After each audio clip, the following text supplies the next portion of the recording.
এই রান্না বাহারে সবাইকে স্বাগতম। আজকে রুই মাছের ঝোল বানিয়ে দেখাবো।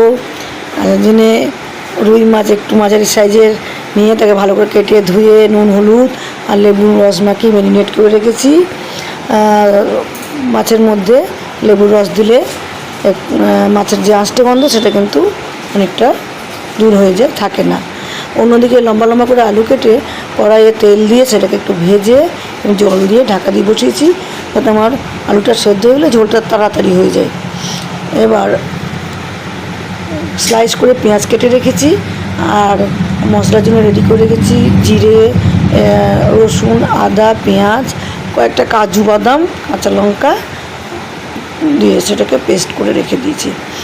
আর এবার কড়াইতে তেল দিয়ে তেল যখন গরম হবে মাছগুলোকে একটু ভালো করে ভেজে তুলে রেখে ওর মধ্যে আমি স্লাইস করে কেটে রাখা পেঁয়াজগুলোকে দিলাম। পেঁয়াজগুলো একটু ভাজা ভাজা হয়ে যাওয়ার পর ওর মধ্যে দেবো একটু টমেটোর সস, তাতে খুব সুন্দর একটা গন্ধ বেরোবে আর দেখতেও দারুণ হবে। তারপর ওটা একটু সসটা দিয়ে যেই পেঁয়াজটা কষানো হয়ে যাবে অমনি বেটে রাখা মশলাটা দিয়ে দেবো। মশলাটা কষাতে থাকবে, তারপর দেবো নুন, হলুদ আর একটু কাশ্মীরি লঙ্কার গুঁড়ো, তাতে রঙটা সুন্দর হবে, আর সামান্য একটু ফেটিয়ে রাখা দই দিয়ে দেওয়ার পর মশলাটা কষানো হয়ে যাবে।